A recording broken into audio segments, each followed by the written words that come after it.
Hello, my name is Benjamin Hart. I'm an American attorney and the Managing Director of Integrity Legal here in Bangkok, Thailand.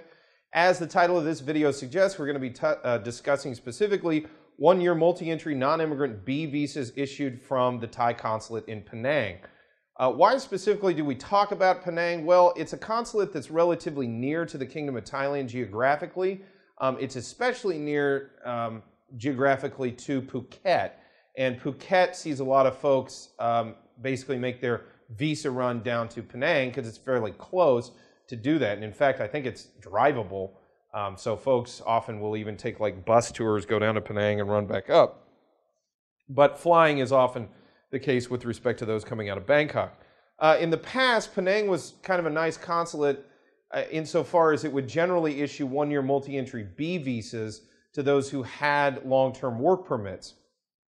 And while this is still the case, there are new restrictions being placed upon this. Most notably, the work permit holder apparently needs to be either a director or a substantial shareholder in the underlying business entity in which they've been given work authorization on.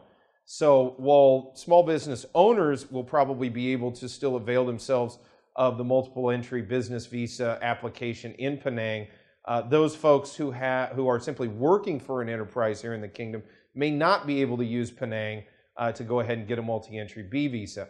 Why do I think that this is occurring? Well, as previously noted in another video on this channel, Penang went ahead and capped the number of visa applications they would allow in a given day. I think their volume is simply higher than their resources allow them to process. Another issue with respect to this is, I think generally speaking, since the inception of the Good Guys In, Bad Guys Out program, which is part of the immigration apparatuses here, it's sort of part of their tightening of the regulations and the enforcement of the regulations associated with Thai immigration matters. They basically want to scrutinize those individuals who are present in the Kingdom of Thailand.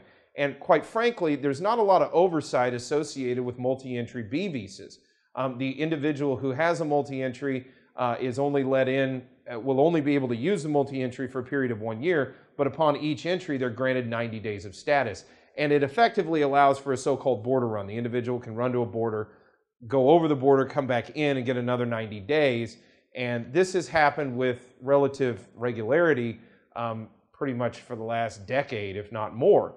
So in the past, this was kind of a useful travel document, especially for those who weren't spending all of their waking moments here in the Kingdom of Thailand. There are a number of individuals working in the kingdom that work regionally. You know, they're Singapore, Manila, you know, Ho Chi Minh City, Malaysia, Cambodia, various jurisdictions in this region where one could be based in Bangkok, working for an organization here in Bangkok, but may spend, you know, as much as 180 days or more outside of the kingdom.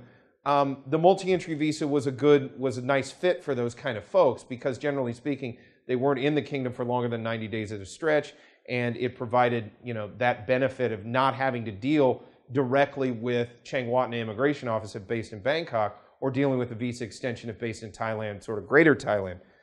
The reason dealing with a visa extension can be rather cumbersome is, as explained in previous videos on this channel, the immigration apparatus, specifically the business visa unit at Chang Wat, they have a heavy caseload.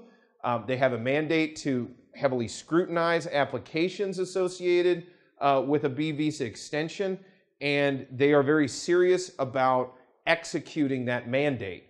And for that reason, we're seeing heightened scrutiny in applications. It tends to take a little while to get one processed through. Sometimes it can take a whole day for somebody to be down at the immigration office to get their visa extended.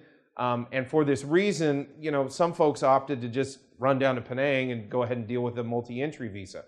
I'm making this video basically to say, not only are they tightening things up with respect to overall volume of cases that they're going to process, but they're also making it abundantly clear that they're narrowing the scope of individuals who will even be eligible for a multi-entry non-immigrant B visa, notwithstanding the fact that they may actually be work authorized in the kingdom.